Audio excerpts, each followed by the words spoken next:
স্থানীয় হোক আর যা হোক, বর্ডারটা কে দিয়েছে সেটাই তো হচ্ছে ব্যাপার। অর্ডার কে দিয়েছে? অর্ডার তৃণমূল কংগ্রেসের উচ্চ স্তর থেকে এসছে, এবং যে জাতীয় ভাড়াটে খুনিদের লাগানো হয়েছে অত্যন্ত দক্ষ, অতএব এদের লাগাতে প্রচুর পরিমাণ অর্থ ব্যয় হয়েছে।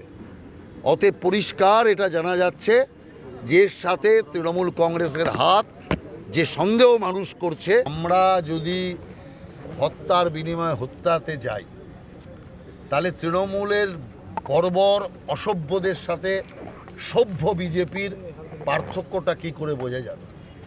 মানুষ আমাদেরকে দায়িত্ব দিয়েছে বাংলার উন্নয়ন করা।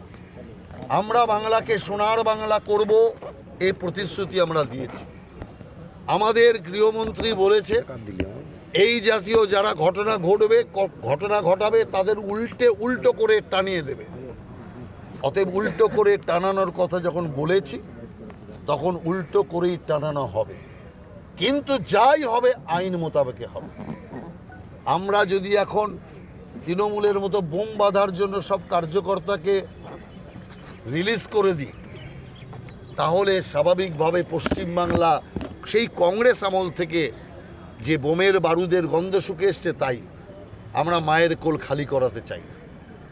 অতএব সেই কারণের জন্য যারা অত্যাচারী, যারা অসভ্য বর্বর, সেই অসভ্য বর্বর তৃণমূল কংগ্রেসকে শুধু সরকারটা আর দুদিনের মধ্যে আসবে, তারপরে দেখবেন কি করে ব্যাকাকে সোজা করতে হয়, কি করে গণতন্ত্র হত্যাকারীকে গণতন্ত্রের পাঠ পড়াতে হয়।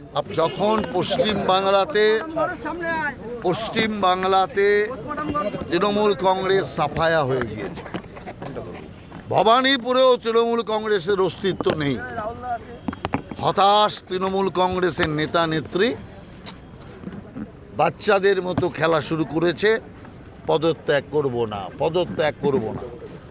যখন দেখছে পদত্যাগ না করেও সরকার পরিবর্তনকে আটকানো যাচ্ছে না, তখনই হতাশ তৃণমূল কংগ্রেস। আমরা বিশ্বাস করি একদম ওপর জায়গা থেকে প্ল্যানিং হয়েছে, আর প্ল্যানিং করে একদল সুপারি কিলারের হাতে পুরো এই হত্যাকাণ্ডের ক্ষমতা দেওয়া হয়েছে। বিষয়টা এরকম, তোকে পারছি না, তোর সাথীকে তো পেয়েছি, ঠিক এই জাতীয় একটা ব্যাপার। অনেকে বলবে কেন আপনারা তৃণমূল ভাবছেন? যত বর্বরতা তো তৃণমূলের। এই জেতার পরে আমাদের 3 জন কার্যকর্তা খুন হয়েছে, শুভেন্দুদার পিয়ে বাদ দিলে কার্যকর্তা 3 জনই তৃণমূল কংগ্রেসের হাতে খুন হয়েছে। আমি আপনাদের সকলের চ্যানেলে বারবার বলেছিলাম, তৃণমূল কংগ্রেস একটা সন্ত্রাসবাদী রাজনৈতিক দল। রাজনীতির আড়ালে এদের কাজ সন্ত্রাসবাদ করা, অতএব এর স্বীকৃতি বাতিল